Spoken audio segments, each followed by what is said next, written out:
Well, thanks everybody for coming out and being here and covering this. Definitely the most damage since I've been governor that I've seen. I've seen a lot of damage. I've been around the state for it's my 6th year, but what I saw downtown Sulphur, it's unbelievable. We've had 4 confirmed fatalities. One was here, just right here on the corner. They just removed her body, and 2 in Ada, and then 1 Marietta. Is that right? 1 up down in Marietta. So I spoke with the administrator of FEMA earlier today, and she offered her assistance. I told her to thank the president. We're working on the damage assessment. We have Anna with the emergency management department. She'll be working on all that. The federal government will help these people. I've got the speaker and the leader of the Senate here, McCourtney. So Charles McCall and Senator McCourtney are here. Just happen to be from this district, the leader in the House and the Senate, and we'll do whatever we can to help put the pieces back together. So the Oklahoma standard is strong, the speaker was just reminding me, just like that, all the tax revenue, all these businesses in downtown Sulphur just overnight have been wiped out. So we need to help Sulphur rebuild. I started the day and did the Memorial Marathon relay this morning, and then just got down here as quick as I could to see the damage. But yeah, just devastating. Governor, what jumps out? You said that this is the most you've seen. Yeah, I mean, what is it about this? Because I know you flew overhead, you've been on the ground. What sticks out to you? Yeah, I mean, literally, it's just the amount of damage that was done. So we've got early reports. They think this is an F4, just kind of blowing right through downtown here, and I just haven't seen this much destruction from my time as governor. I know we had the '99 tornado, and we've had some F5s. We've had some stuff that hit neighborhoods. Thank goodness it was a downtown that there wasn't a lot of people here at 10:30 at night, and it doesn't do anything for the 1 family members that was lost. But it looks, I mean, you just can't believe the destruction. Like, it seems like every business in downtown has been destroyed now here in Sulphur, and haven't made it to Holdenville yet, but I know we had 2 fatalities over there. And so just thank our weathermen. They were just on this all day long. We knew it was coming. We were prepared, and Oklahoma does a good job of the warning signals, and so just thank Channel 4, Channel 5, Channel 9, all the Tulsa stations for reporting on this. I had the TV on like most Oklahomans all day yesterday, just kind of watching it and getting updates from Annie and the National Weather Service. So, Speaker, you got anything you want to add? Well, Governor, thank you for being here, first of all. And I know Senator McCourtney echoes those same sentiments. I've been the representative for Sulphur in Murray County for the last 12 years, and so this is it's really pulls at your heart. Of course, there's lots of Oklahomans hurting right now. This isn't the only area affected, but the level of devastation right here in Sulphur is unbelievable to see, and this is something that we deal with, unfortunately. I do want to echo. I want to thank the tremendous weather resources we have in the state, and that's why we continue to invest in weather technologies throughout the state and at our university research centers. Of course, the loss of life is the most precious thing, and that is what weighs so heavy on my heart this morning.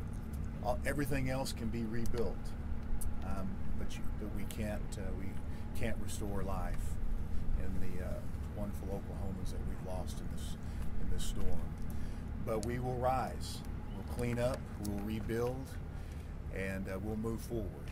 And we'll be here every step of the way with Sulphur and the other communities across the state as we move forward and seek restoration. Yeah, for me, it's the first responders, the things that they've done. We met with EMTs who have been on duty since 10 o'clock met with EMTs who have been on duty since 10 o'clock last night. And they live here. I mean, they're not from out of town, so their families are going through this. Their homes may have been damaged, but they're here to help and to save lives. So between law enforcement, EMS, all the people that have done really heroic work, it breaks your heart to lose any life whatsoever. But I think that having seen this damage, we're probably blessed that it wasn't worse than it was. And so it's remarkable. Yeah, it's incredible. Never seen anything like this, for sure. Governor, have you talked to any EMTs or families, first responders who were affected? Well, we stopped by the church. The Red Cross has already set up kind of a dormitory. We had 25 families stay there last night. I've talked to one of the families that had to be rescued from their house, and it was a family that moved here 3 years ago and bought a bed and breakfast, and they had had two kind of adult children, and then or maybe a daughter and a boyfriend or something, or daughter and fiance, and then the mom and dad. And so they were there. So the Red Cross, the families, the other church organizations, youth groups were there volunteering. They expect more than the 25 families staying there this evening. So they've already started setting up, and that's what Oklahoma does to get people get them safe. They've lost everything. Annie, is there an update you want to give us from emergency management? Sure.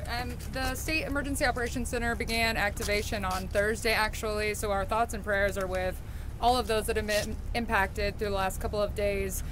We did have an active EOC with our American Red Cross, our VOED partners, the Salvation Army, and so thank you to them. Thank you to our local emergency managers. We were all together until 4:35 in the morning, and that effort is still ongoing. Today, our focus is on really understanding search and rescue efforts, making sure capabilities are there, making sure people have generator power, a safe place to go, and then starting to look forward on how we help a place like this rebuild.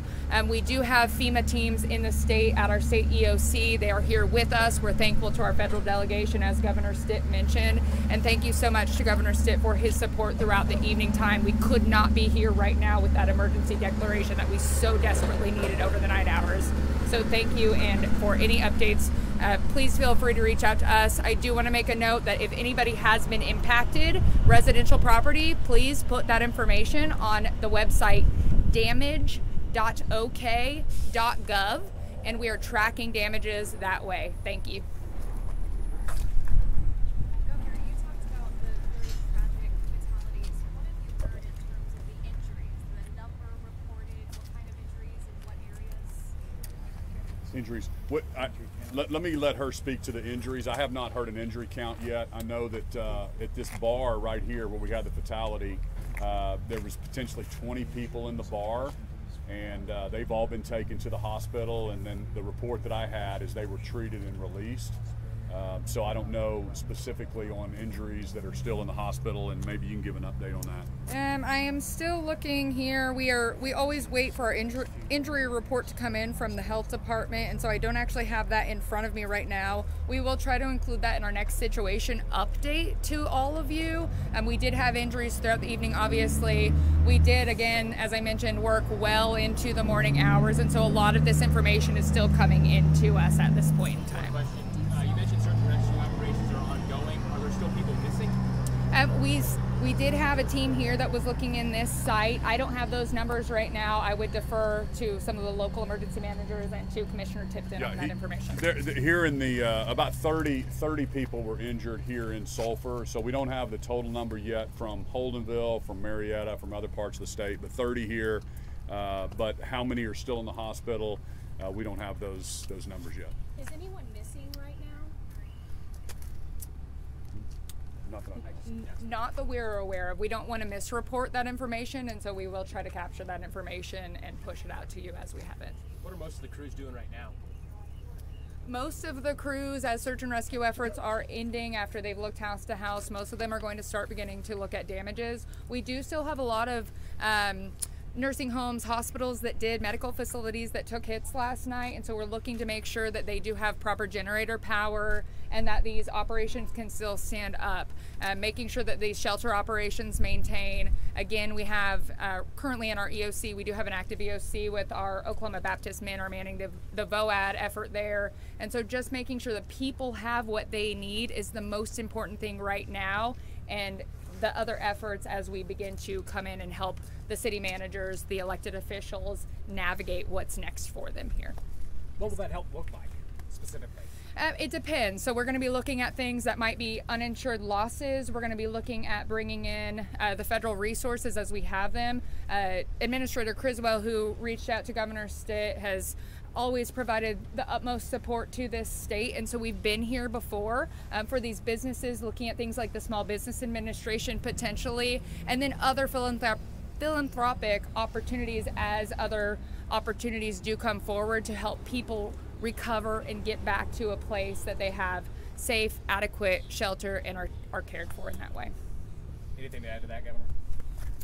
No, just we appreciate that, and literally thank you for the coverage you did, because you really help people understand how to take cover, and Oklahoma does that very well. We've been through this before, and like the speaker said, we're gonna help Sulphur rebuild, and they've lost a lot here, and all the businesses, and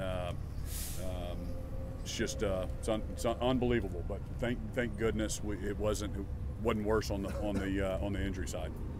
So Thank you all. Thank you. yeah. And we can still get an appropriation in. We're still in session. The speaker just told me that if we need to do something immediate for these businesses and the police, fire, all of these resources come from state or from their city sales tax revenue. So, thank you guys so much. Thank you.